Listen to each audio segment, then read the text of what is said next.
What happened when an undercover CEO traded his office badge for turnout gear and discovered the cracks hidden behind the firehouse walls? Welcome, insightful and thoughtful viewers. You always choose stories that matter. In today's episode, we follow Landon Reeves, a fire division executive who goes undercover at Station 14 to investigate rising complaints of burnout and neglect. But what he finds isn't just operational failure. It's a culture in crisis, with good people pushed to their limits and leadership nowhere in sight. Stick around to see how one undercover shift sparked the kind of change that can't be measured in reports. Let's dive in.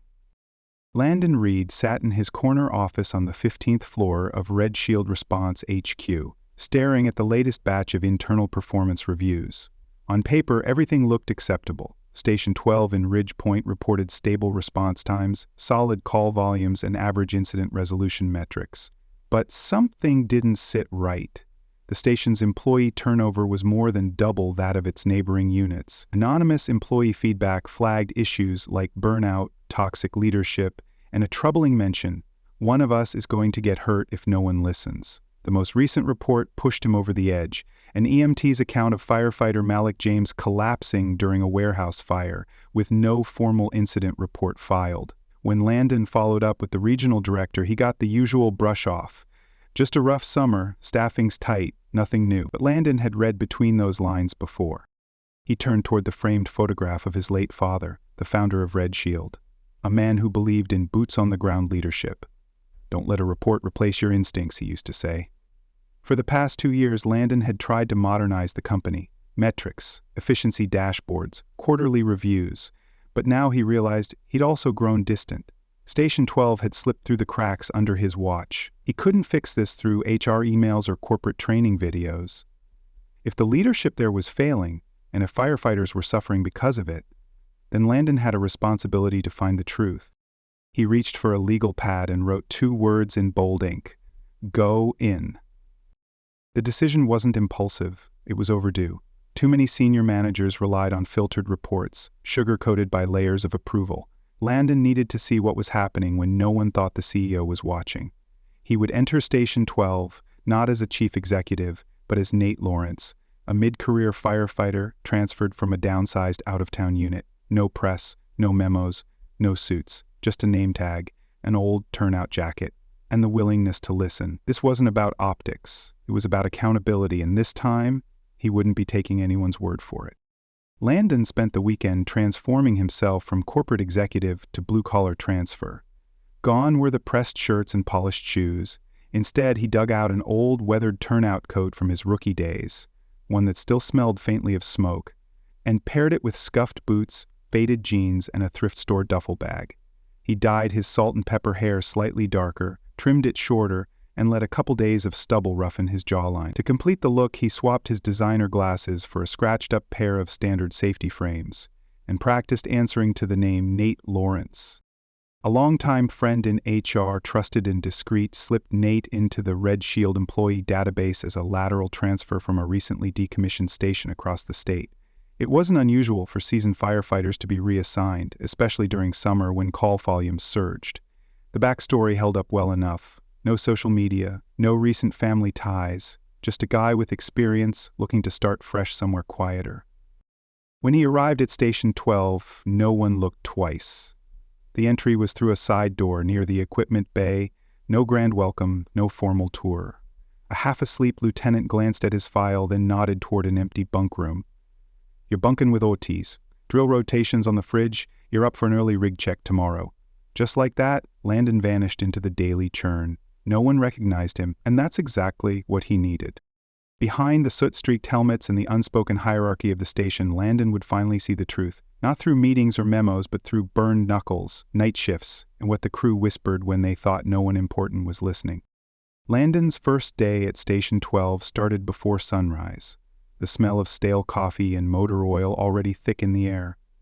The mood inside the common area was stiff but not unfriendly, just tired. Most of the crew didn't say much, and those who did barely glanced up. It was clear from the start that Station 12 ran on autopilot and endurance. He joined morning rig checks alongside a wiry firefighter named Ortiz, who barely looked 25 but moved like someone who'd seen too much already. Landon kept his head down, falling into the rhythm, checking hoses, testing oxygen tanks, sweeping compartments. But what struck him wasn't the gear. It was the silence. No banter, no morning jokes, just a tired grind. During a mid-morning call to a minor car fire, Landon watched how the crew moved, efficient but cold. Communication was clipped, eye contact rare. A rookie hesitated near a propane tank, and instead of guidance, the shift lead barked, "Figure it out or step back." Back at the station, Landon offered to help sort turnout gear, and Ortiz muttered, "No one volunteers here. Makes you look like you're trying too hard." That was the first real thing anyone said to him. The kitchen was just as bleak. An outdated microwave sat lopsided on the counter, and the fridge had a piece of duct tape across the door reading, "Do not trust." At lunch, Landon sat with a few crew members, trying to make conversation, but most of them stared at their phones or wolfed down leftovers in silence. The only one who spoke more than a sentence was Tasha, a sharp-eyed EMT who warned him not to ask too many questions. "Just do your job and don't cross Carter," she said, jerking her thumb toward the captain's office. That's rule 1 around here. By the time his shift ended, Landon wasn't just physically exhausted, he was mentally disturbed. The station wasn't broken from overuse, it was broken from within, and the cracks were growing deeper every hour. It happened late into a grueling afternoon, after 3 back-to-back calls had pushed the team well past their limits. Landon was restocking medical supplies in the rig when a dispatch alert came through. Smoke inhalation at an apartment complex downtown. The crew moved fast, muscle memory overriding fatigue, and within minutes they were on scene. Smoke seeping from the upper floors, residents already evacuating. Landon followed Malik, the station's senior firefighter, up the stairwell to the 3rd floor. Malik moved slower than usual, his breath heavier, but no one said a word. He'd been covering extra shifts all week. Inside the unit, the air was dense and disorienting. Landon watched as Malik helped guide an elderly man down the stairs before suddenly pausing halfway. "I just need a sec," Malik gasped, gripping the railing with a trembling hand. Landon turned toward him, alarmed, just in time to see Malik's knees buckle. His body slumped to the ground with a loud clatter of gear. The moment froze. Landon dropped to his side, yanking off Malik's helmet. His face was drenched in sweat, his skin pale beneath the soot. "Malik, stay with me," Landon shouted, fumbling for the radio. "Code red. Firefighter down, stairwell 3, unconscious, possible heat exhaustion." Chaos erupted below as the rest of the team scrambled to assist. Paramedics rushed in, oxygen tanks hissing as they got Malik onto a stretcher. "His pulse is weak, BP's crashing," one of them said urgently. Landon stood back, hands clenched, adrenaline crashing. No one looked surprised. Concerned, yes, but not shocked. It was like everyone had been waiting for something like this to happen. As the ambulance pulled away, Carter, the station captain, barely looked up from his clipboard. He knew better than to overextend himself, he muttered. Landon stared at him, stunned. That was it? No check-in, no radio call to the hospital, not even a moment of pause. Just another name on the schedule, down for maintenance. Back at the station, the silence was heavier than smoke. Ortiz muttered, "He's been working doubles all month." Tasha added, "Didn't even have time to eat today." Landon felt the weight of it all. Malik's collapse wasn't a freak accident. It was the result of a system that punished rest and rewarded silence. And now, it was personal. That evening, long after the station had quieted and the adrenaline had faded, Landon found himself pacing the fluorescent-lit halls of Ridgeview General. A nurse directed him to room 218, where Malik lay propped up against thin pillows, an oxygen tube under his nose, and a tired glaze in his eyes. The monitors beeped steadily beside him, each pulse a quiet reminder that he was still here. Barely. Sitting next to him was a woman in her early 50s, hands clasped tightly in her lap. His sister, she introduced herself. First time he's been off his feet in 2 months. Ha! Landon approached the bed cautiously. "Hey, Malik," he said softly. The older firefighter turned his head slightly, managing a faint smile. "Didn't expect to see you, rookie." "You scared the hell out of me," Landon replied, pulling up a chair. Malik let out a dry chuckle. Guess it was my turn. As they spoke, Malik's sister filled in the blanks. The long hours, the skipped meals, the mounting pressure to cover shifts because the others were either burned out or afraid to speak up. Landon listened, his jaw tightening. Why? Didn't you tell anyone? He asked. Malik shrugged. Tried. Carter said we all had to pull our weight or find another gig. Landon reached into his jacket and pulled out a folded paper. The list of open maintenance requests, hazard logs, and shift overages he'd been quietly tracking. You're not alone anymore, he said. I've seen too much to unsee it. Malik's eyes narrowed. You're not just another temp, are you? Landon hesitated, then offered a slow, deliberate nod. No, I'm not. He didn't give his title, not yet, but the message was clear. For the first time that day, Malik let out a full breath. A small one, but it was a start. The next few days peeled back layers of dysfunction like scorched paint. Landon, still posing as a fill-in EMT, made it his mission to observe everything. Where things broke down, who was quietly suffering, and how the cracks were being covered instead of filled. He started logging patterns. Response times delayed not by incompetence, but by faulty equipment no one dared report. An ancient defibrillator in the secondary unit sparked during startup. Fire-retardant suits hung in the locker room with fraying seams. One oxygen tank had a leaky valve that had been duct-taped, with a sticky note reading, "Hold your breath."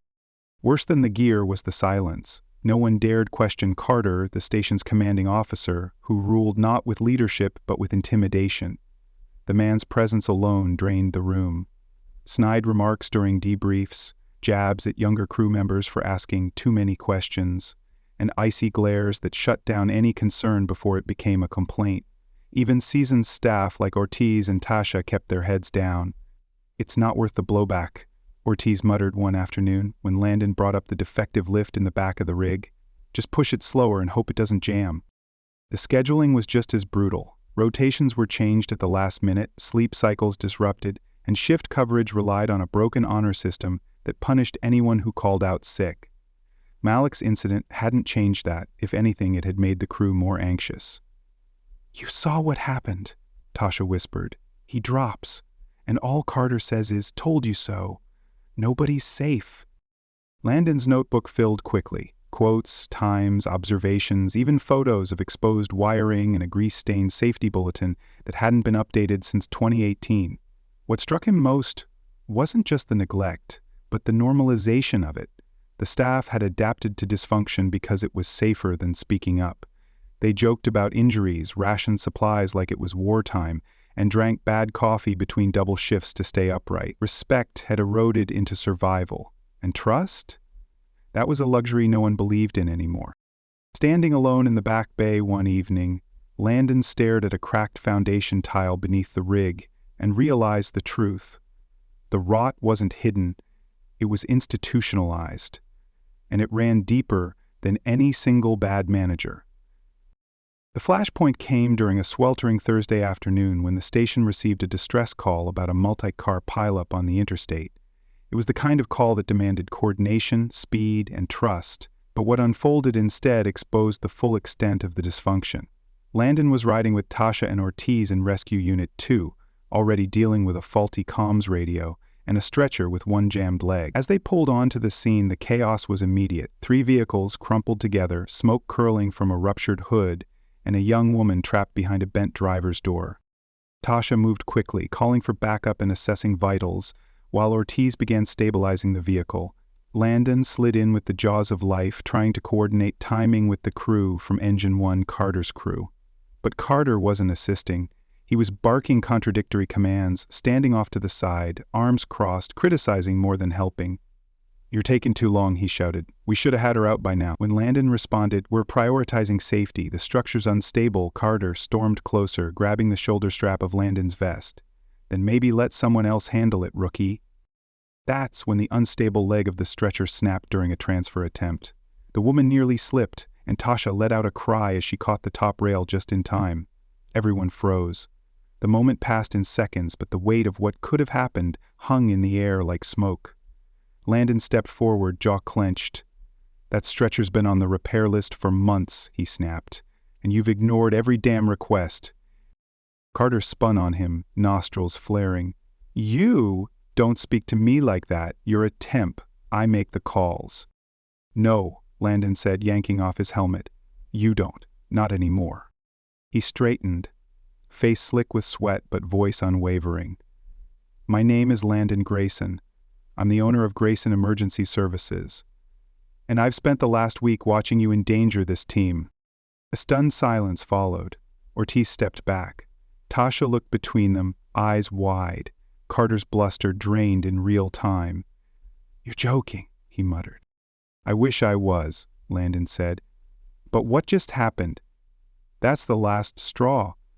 You're relieved of duty, effective immediately. The air shifted, tension snapped, and for the first time, Carter had no words. Only retreat. Landon turned to his crew.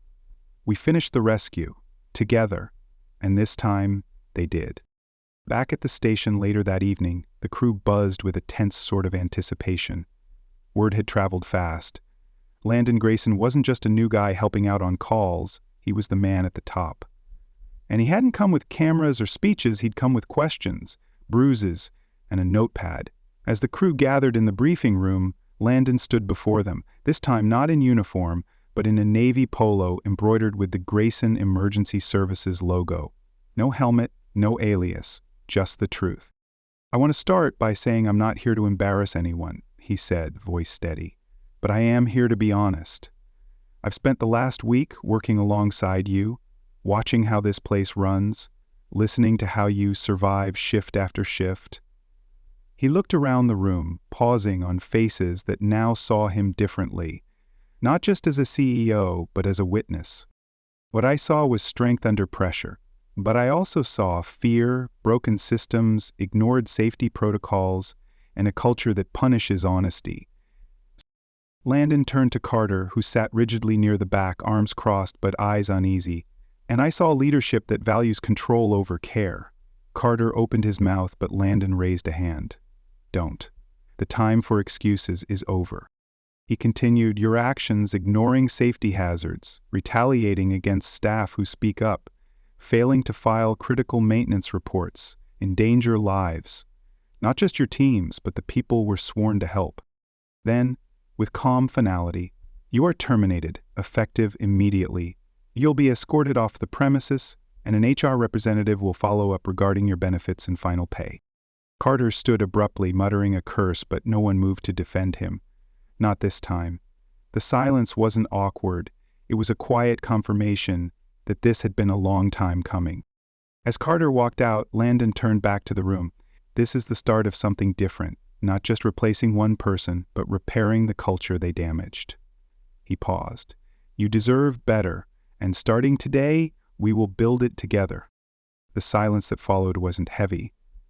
It was hopeful. The crew didn't cheer, they didn't clap, but my shoulders eased, eyes lifted, and for the first time in a long while, they listened with more than just doubt. They listened with belief.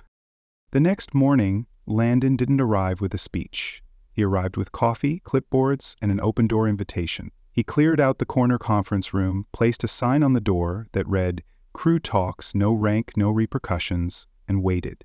One by one, firefighters, EMTs, dispatchers, and even part-time support staff stepped in. Some came cautiously, others with purpose. Landon sat across from each of them, not behind a desk, but across a plain table with a notepad and a pen.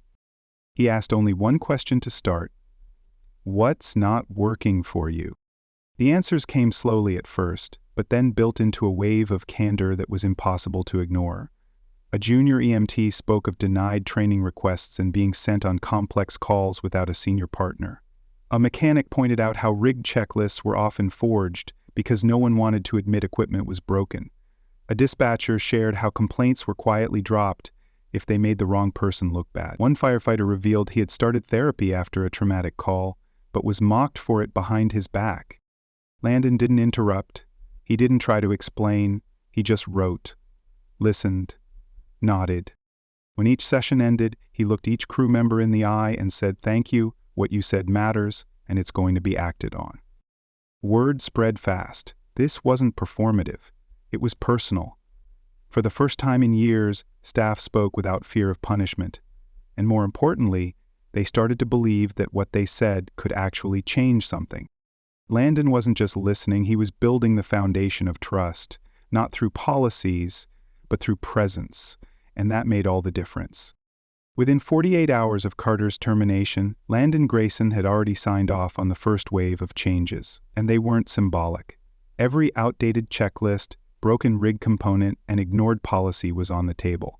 Emergency maintenance crews were brought in to repair faulty equipment, including the station's long-maligned defibrillator and a backup oxygen compressor that had been retagged for months. And Landon personally walked through the vehicle bays with a new safety inspector, ensuring no issue was overlooked again. But equipment was just the beginning. Landon introduced fixed shift rotations to reduce burnout and required a guaranteed minimum rest period between high-stress calls. He banned retaliation for feedback and implemented an anonymous reporting line that went straight to his office, bypassing the chain of command. 2 training sessions were scheduled immediately, one on psychological first aid for responders and another on inclusive leadership. He also announced 3 promotions, based not on seniority but on crew nominations. Eliza Tran, the same EMT who had warned him about the warp stretcher tracks, was named interim field operations lead. Her stunned expression quickly shifted to determined resolve.